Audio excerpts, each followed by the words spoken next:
Good morning, students. Welcome to Husaini Public High School YouTube channel. आज हम और एक टॉपिक लेकर आए हैं एक्सक्रीशन। क्लास 7th स्टैंडर्ड का ये और एक टॉपिक है transportation in plants and animals का। हम देखेंगे कि एक्सक्रीशन जो है ह्यूमंस में या बाकी जो एनिमल्स है उनमें कैसे होती है। चूंकि हमको पता है कि सारे लिविंग ऑर्गन्स जो है वो परफॉर्म करते हैं डिफरेंट मेटाबॉलिक प्रोसेसेस या एक्टिविटीज कह सकते हैं हम। ये जो सारे मेटाबॉलिक प्रोसेसेस है इनसे वेस्ट प्रोड्यूस होते हैं हमारी बॉडी में। एक्टिविटीज जो हम करते हैं वेस्ट तो प्रोड्यूस होने वाले हैं। हम कुछ खाते हैं फूड, ये फूड हमारे बॉडी में डाइजेस्ट होता है, एनर्जी मिलती है इस फूड से, लेकिन कुछ पोर्शन इस फूड का जो है वो अनडाइजेस्टेड रहता है, वो भी एक वेस्ट है हमारे बॉडी में। और कभी कभी हम डाइट में प्रोटीन्स खाते हैं, ये जो प्रोटीन्स है ये कन्वर्ट हो जाते हैं फिर अमीनो एसिड्स में, ब्रोकन डाउन होते हैं अमीनो एसिड्स में और फिर कन्वर्ट होते हैं अमोनिया, यूरिक एसिड, यूरिया वगैरह वगैरह। इवन के एक लिवर भी साल्ट प्रोड्यूस करता है, बाइल। ये जो सारे वेस्ट प्रोडक्ट्स हमारे बॉडी में क्रिएट हो जाते हैं तो इन वेस्ट्स को हम बॉडी में एक्यूमुलेट नहीं कर सकते, इनको बॉडी से रिमूव करना बहुत जरूरी है। हम देख सकते हैं कि ये वेस्ट जो है एक्चुअली कहां से आता है। ये हमने कहा कि ये फूड से आता है और बायोकेमिकल रिएक्शन से आता है। मतलब जो भी हमारे ह्यूमन बॉडी में डाइजेशन होती है, सर्कुलेशन है, एक्सक्रीशन है, बहुत सारे जितने भी फंक्शंस है इनसे कुछ केमिकल्स रिलीज होते हैं। जैसे लिवर साल्ट प्रोड्यूस करता है, बाइल बिलिरुबिन प्रोड्यूस करता है और कंप्लीट हमारी डाइजेशन स्मॉल इंटेस्टाइन में होती है और फिर बचा हुआ जो अनडाइजेस्टेड फूड होता है वो लार्ज इंटेस्टाइन में जाता है, जिसको हम फिर एनस के through in the form of waste materials या फेसेस के थ्रू बाहर करते हैं। इसी तरह इन वेस्ट्स को रिमूव करना बहुत जरूरी है। इसीलिए हम कहते हैं कि एक्सक्रीशन सिस्टम की जरूरत क्यों है, why there is a need for excretory system. क्योंकि ये जो वेस्ट है ये टॉक्सिक सब्सटेंसेस है, हमारी बॉडी में ये ज्यादा देर तक नहीं रह पाएंगे, नहीं रख सकते, क्योंकि ये पॉइजनस सब्सटेंसेस है। अगर हम इन सब्सटेंसेस को ज्यादातर बॉडी में रखेंगे तो ये हमारे ब्लड जो है वो पॉइजनस बन जाएगा, हमारे सेल्स डिस्ट्रॉय हो जाएंगे, हम इवन के मर भी सकते हैं। तो इनको रिमूव करना बहुत जरूरी है। तो वही है कि एक्सक्रीशन क्यों है, क्यों जरूरी है एक्सक्रीशन। एक्सक्रीशन का मतलब ये है कि removal of these waste materials, some nitrogenous substances like salts, ammonia, urea, uric acid and some other waste products, इनको बाहर करना बहुत जरूरी है। इसीलिए हम एक्सक्रीशन की जरूरत पड़ती है हमारे बॉडी में। एक्सक्रीशन के इंपॉर्टेंट कुछ यूजेस है।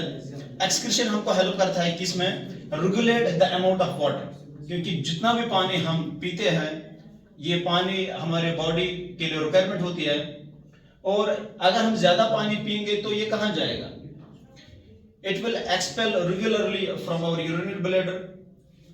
तो जरूरत है एक एक्सक्रीटरी सिस्टम की जो इस पे काम करेगा और कभी कभी जब हमको जरूरत पड़ेगी तब इसको बाहर करना है।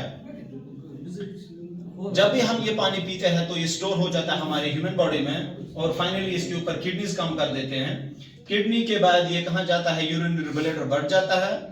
उसमें जब ये बढ़ जाएगा तो नर्वस सिस्टम से हमको एक मैसेज आती है कि आपका जो यूरिनरी ब्लैडर वो बढ़ चुका है, अब आपको यूरिन पास करना है।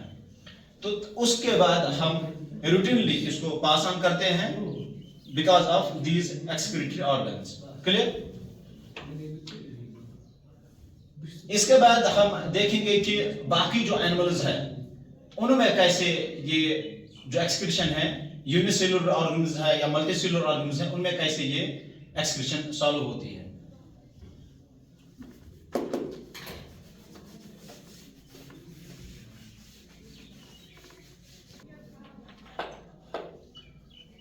अब हम देखेंगे कि एक्सक्रीशन इन एनिमल्स कैसी होती है। पहले हम देखेंगे कि स्मॉल एक्वेटिक ऑर्गन्स जो है, फॉर एग्जांपल पैरामेशियम है, एमोबा है, हाइड्रा है, इनमें एक्सक्रीशन कैसी होती है। क्योंकि हमको पता है कि एमोबा जो है या पैरामेशियम ये यूनिसेलुलर ऑर्गन्स है, ये अपने वेस्ट्स जो है अपने जो इनका मेटाबॉलिक सरफेस है वहां से ही अपने इन वेस्ट्स को रिमूव करते हैं। It means that they use their metabolic surfaces to remove the waste. क्योंकि हमने पढ़ा है कि एमोबा जो है इसके पास में एक जो फॉल्स फूड होता है जिसको हम स्यूडोपोडिया कहते हैं, उसकी मदद से ये इंजेक्शन भी करता है और इजेक्शन भी करता है, मतलब वो इनटेक फूड भी करता है और एक्सक्रीट भी करता है वेस्ट। क्लियर? ये जो प्रोसेस है एक्सक्रीशन, इनमें कैसी होती है? डिफ्यूजन के थ्रू। डिफ्यूजन का मतलब क्या है? Movement of particles from higher concentration to lower concentration. क्योंकि वेस्ट जो प्रोड्यूस होगा किसमें? इस पैरामीशियम या एमोबा में, तो इनके अंदर ज्यादा कंसेंट्रेशन, इसको बाहर करना है तो लोअर कंसेंट्रेशन तक करना है। क्लियर? और एक इंपॉर्टेंट पॉइंट है, इन ऑर्गेनिज्म में स्पेशलाइज्ड एक्सक्रीटरी सिस्टम नहीं है, स्पेशलाइज्ड ऑर्गेनिज्म नहीं है इनके पास जिससे ये एक्सक्रीशन कर सकते हैं। अब जो बाकी जो एनिमल्स है, मल्टीसेलुलर ऑर्गेनिज्म जो है, उनके पास कुछ फिक्स्ड या हम कह सकते हैं कि स्पेशलाइज्ड ऑर्गेनिज्म है जिससे वो एक्सक्रीशन करते हैं। फॉर एग्जांपल नेफ्रिडिया जो है, ये एक एक्सक्रीटरी सिस्टम है किसमें? लीच में। नेफ्रिडिया जो है लीच या अर्थवर्म में ये एक्सक्रीटरी सिस्टम है, इनसे ये करते हैं। और मल्टीपिजन टिब्यूल्स में होते हैं इंसेक्ट्स में। कौन से इंसेक्ट्स? आर्थ्रोपोड्स जो है, स्पाइडर वगैरह, या हम इनवर्टिब्रेट्स कह सकते हैं, इन इंसेक्ट्स में मल्टीपिजन टिब्यूल के थ्रू एक्सक्रीशन होती है। और जो बड़े एनिमल्स है जिसमें हम ह्यूमंस भी आते हैं, तो उनमें कैसी होती है excretion? We do have some specialized organs, that is kidney, through which we excrete our wastes. Clear? हमारी ह्यूमन बॉडी में कौन कौन से वेस्ट प्रोड्यूस होते हैं हम देखेंगे। Excretory substances in humans are urea, sweat, और कुछ अनडाइजेस्टेड फूड होता है जो हमारी बॉडी में प्रोड्यूस होता है। इनको बाहर करना बहुत जरूरी है क्योंकि ये टॉक्सिक सब्सटेंसेस है, इनको हम बॉडी में एक्यूमुलेट नहीं कर सकते हैं। लेकिन किडनी के बगैर और भी ऑर्गन्स है जिससे हम ये सारे वेस्ट रिमूव कर सकते हैं। For example lungs. लंग्स में हमने पहले भी देखा है कि कार्बन डाइऑक्साइड है जो हम एक्सक्रीट करते हैं। कब? एक्सेलेशन के टाइम पे, रेस्पिरेशन, जब हम एक्सेल करते हैं तो उस वक्त हम कार्बन डाइऑक्साइड एक्सेल करते हैं। कार्बन डाइऑक्साइड के साथ साथ में वाटर वेपर्स भी होते हैं, वाटर और हीट भी होती है। और इसके बाद है लंग्स के बाद स्किन। स्किन से भी हम क्या करते हैं? एक्सक्रीट करते हैं वेस्ट, स्वेट, यूरिया, बिकॉज हमारी स्किन में स्वेट ग्लैंड्स हैं। फॉर एग्जांपल एसिरिन क्या है? ये स्वेट ग्लैंड है, या एक्वाएसिरिन। इन स्वेट ग्लैंड्स की वजह से हम स्किन से बहुत सारे स्वेट्स या यूरिया या एक्सेस वाटर जो है वो रिमूव करते हैं। और स्किन के बाद है लिवर। लिवर जो है इससे भी हम वेस्ट रिमूव करते हैं। कैसे? क्योंकि हमारे लिवर में जो एक्सेस शुगर होता है उसको बाहर करना जरूरी होता है। वो हम बाहर कैसे करते हैं? उसको कन्वर्ट करते हैं हम ग्लाइकोजन में। लेकिन एक इंपॉर्टेंट बात है यहाँ पे कि अगर इस लिवर में एक्सेस शुगर स्टोर हो जाएगा, बहुत देर तक रहेगा, तो क्या होगा? वो फॉर्म करेगा फैटी सेल्स। क्या करेगा? Form fatty cells. ये फैटी सेल्स फिर कन्वर्ट हो जाते हैं किसमें? फैटी लिवर में। क्योंकि हमारा लिवर जो है, अगर फैटी लिवर की प्रॉब्लम आ जाएगी तो हमारे सेहत के लिए एक बहुत बड़ी मुश्किल की बात है, क्योंकि हम इसको फिर नहीं रख सकते इस शुगर को हमारे लिवर में, तो इसको रिमूव करना बहुत जरूरी है। इसके बाद हम देखेंगे कि लार्ज इंटेस्टाइन। क्योंकि हम जो फूड खाते हैं, बाकी बचा हुआ फूड जो अनडाइजेस्टेड फूड होता है, वो फाइनली स्टोर कहां जाता है? लार्ज इंटेस्टाइन में। फिर हम स्पेशल ऑर्गन्स के थ्रू इसको बाहर करते हैं in the form of waste और फेसेस। और फाइनली हम किडनी पे आएंगे, जो एक मेन ऑर्गन है एक्सक्रीटरी सिस्टम का। किडनी जो है, इसी से हम बाकी जो वेस्टेस, नाइट्रोजनस वेस्टेस होते हैं, जैसे यूरिया है, यूरिक एसिड है, अमोनिया है, या यूरिन है, इंपॉर्टेंट कंटेंट वेस्टेस का यूरिन है, इसको हम किडनी के थ्रू बाहर करते हैं। किडनी में स्पेशलिस्ट ऑर्गन्स होते हैं, जैसे यूरेटर है, इसमें यूरिनरी ब्लैडर है, यूरिथ्रा है, इनके थ्रू हम इनको बाहर कर देते हैं। तो हम किडनी को देखेंगे कि किडनी के जो स्पेशल ऑर्गन्स है वो काम कैसे करते हैं, वो हम देखेंगे। Excretory system in humans. अगर हम एक्सक्रीटरी सिस्टम इन ह्यूमंस की बात करेंगे तो हमारे पास कुछ ऑर्गन्स हैं जो इसमें इन्वॉल्व होते हैं। तो पेयर ऑफ किडनी है, यूरिटर्स है, यूरिनरी ब्लैडर है और यूरिथ्रा है।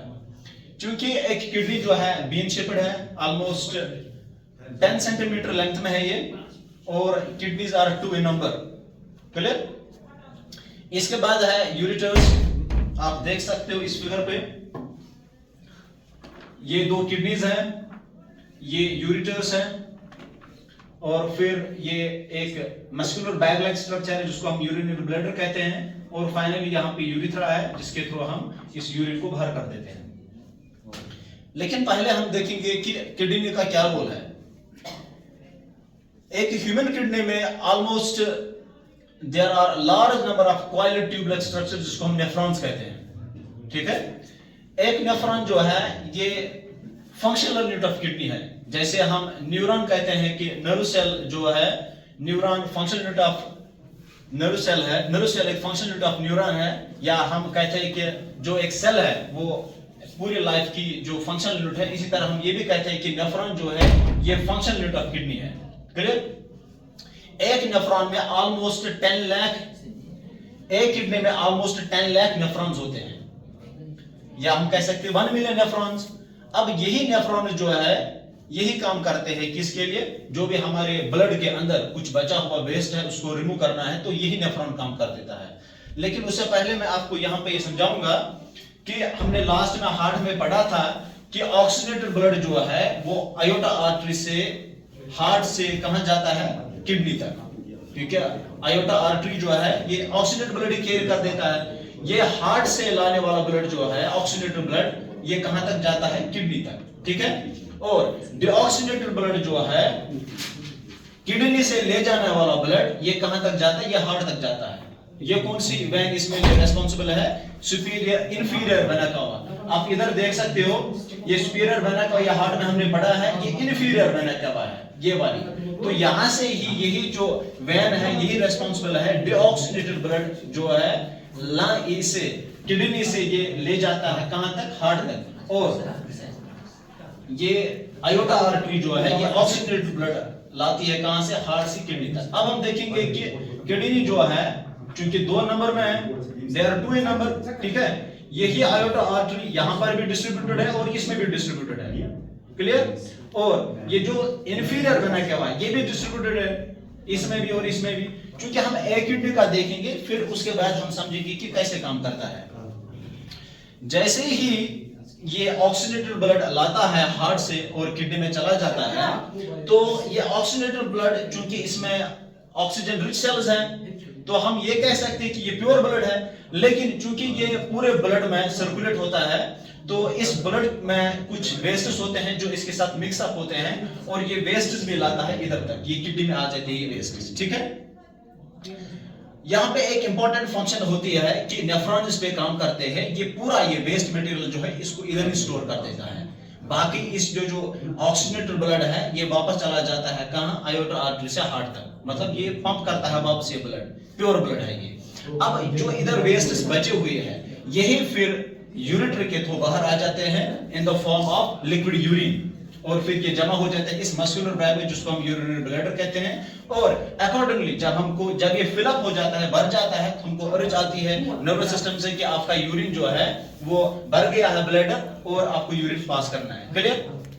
अब चूंकि हमको पता है कि इधर एरोबिक रेस्पिरेशन होती है, मतलब जो हमारा जो भी हम खाना खाते हैं glucose in the form of glucose, और फिर हम ऑक्सीजन पे लेते हैं तो कन्वर्ट होता है किसमें, कार्बन डाइऑक्साइड और वाटर में। तो इसमें कार्बन डाइऑक्साइड का कंसंट्रेशन है इस किडनी में, और यही कार्बन डाइऑक्साइड इसी ऑक्सीजनेटेड ब्लड के साथ मिक्स अप होता है, ये क्या बनाता है, डीऑक्सीजनेटेड ब्लड। यही डीऑक्सीजनेटेड ब्लड फिर वापस चला जाता है किसके थ्रू, यही इंफीरियर वेना कावा के थ्रू, ये वाली इंफीरियर वेना के थ्रू बाहर से वापस चला जाता है कहां, हार्ट तक। ठीक है? तो यहां से हमको ये पता चलता है कि वेस्ट कैसे रिमूव हो जाते हैं। ठीक है? इसके बाद हम ये भी यहाँ पे देखेंगे स्वेटिंग, पसीना जब आता है तो वो कैसे आता है। क्योंकि हमारे स्किन ऑर्गन इसके लिए रिस्पॉन्सिबल है, हम स्वेट करते हैं, हेवी एक्सरसाइज जब हम करते हैं, हॉट टेम्परेचर में हम एक्सरसाइज करते हैं, तो इसके लिए स्वेट ग्लैंड्स रिस्पॉन्सिबल है, जिसको हमने पहले भी जिक्र किया है, एसिडिन या एपोएसिडिन जो है ये रिस्पॉन्सिबल है स्वेट ग्लैंड्स के लिए।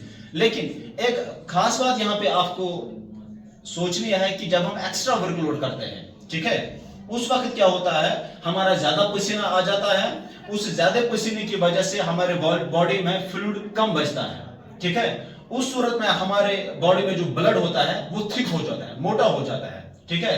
अब हमारी बॉडी में ये ब्लड उतने अच्छी तरह ये सर्कुलेट नहीं कर पाता है। उस सूरत में हमारी जो बॉडी सेल्स है वहां पे एनारोबिक रेस्पिरेशन होती है, मतलब वहां पे ऑक्सीजन की कमी होती है। उस वक्त हमारे जो मसल्स है वो पेन देते हैं, जिसको हम यूजुअली क्या कहते हैं, क्रैम्प्स। तो इस क्रैम्प को दूर करने के लिए हमको एक्स्ट्रा फ्लूइड लेना पड़ता है, या हमको समर में साल्ट का खाना पड़ता है, साल्ट की जरूरत हमको होती है, साल्ट का यूज कर सकते हैं हम, या एक्स्ट्रा फ्लूइड जिसकी वजह से हम बच सकते हैं इस स्वेटिंग की वजह से। क्लियर?